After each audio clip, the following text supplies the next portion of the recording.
Voici comment tu vas pouvoir ouvrir un livret A étape par étape en ligne directement. Je précise que ça marche à coup sûr pour les banques en ligne, mais qu'il faudra que tu vérifies si tu peux le faire si tu es dans une banque traditionnelle, style Crédit Mutuel, Société Générale, etc. en ligne. Donc c'est parti, on commence tout de suite. En premier, tu vas te rendre sur le site de ta banque directement depuis leur site internet, puis tu vas rentrer tes identifiants bancaires ainsi que ton mot de passe. Une fois que ce sera fait et que tu seras sur ton compte bancaire, l'endroit où se situera tout ce qui concerne le livret A va être légèrement différent de ce que je vais te montrer peut-être pour toi, car je ne sais pas dans quelle banque tu es. Néanmoins, la procédure pour ouvrir ton livret A sera exactement la même. Donc sur ton compte bancaire, tout en haut ou à gauche de la page, tu dois trouver un onglet Services ou Livret A ou produits. Bref, un endroit qui réunit les comptes épargne que tu peux ouvrir. Une fois que tu l'auras trouvé, clique sur Livret A. Une fois sur la page dédiée au livret A, tu auras normalement un bouton indiqué Ouvrir un livret A ou J'ouvre un livret A et tu cliques dessus. Une fois que tu auras cliqué sur le bouton, tu vas devoir rentrer tes informations personnelles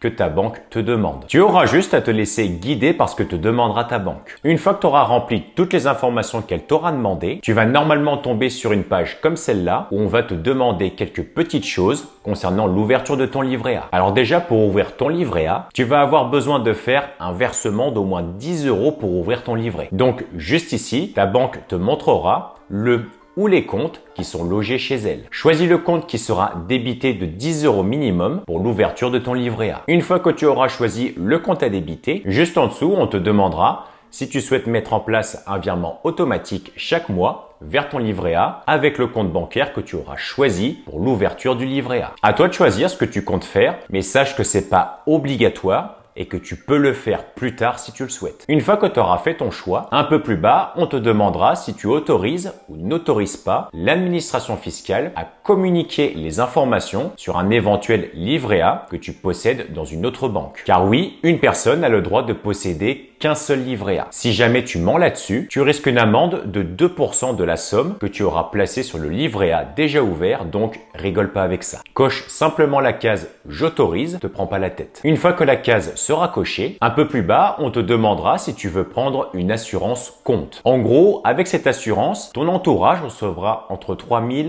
et 30 000 €, en plus de ce qu'il y aura sur ton livret A au moment de ton décès, mais en plus, le capital qui sera versé à tes proches sera totalement exonéré d'impôts sur le revenu, de prélèvements sociaux et de droits de succession. Vois cette assurance un peu comme une assurance vie, mais en version livret A, où tu payes 2 € par mois. À toi de voir si tu veux la prendre ou pas. Une fois que tu auras fait ton choix pour l'assurance compte, juste en dessous, tu devras écrire la mention lu et approuvé et tu pourras cliquer sur le bouton j'accepte juste en dessous. Une fois que ce sera fait, tu vas devoir attendre que ta banque vérifie tes informations et surtout qu'elle s'assure auprès de l'administration fiscale que tu possèdes pas un autre livret A dans une autre banque. Ça devrait prendre quelques jours pour l'ouverture de ton livret A. C'est assez rapide. Tu recevras un mail une fois l'ouverture effectuée dans ta banque. Si tu veux éviter d'avoir à repiocher dans ton livret A tous les mois quand il sera ouvert, je te recommande de regarder cette vidéo pour te mettre en garde face à ce type de dépenses très vicieuses pour protéger ton argent.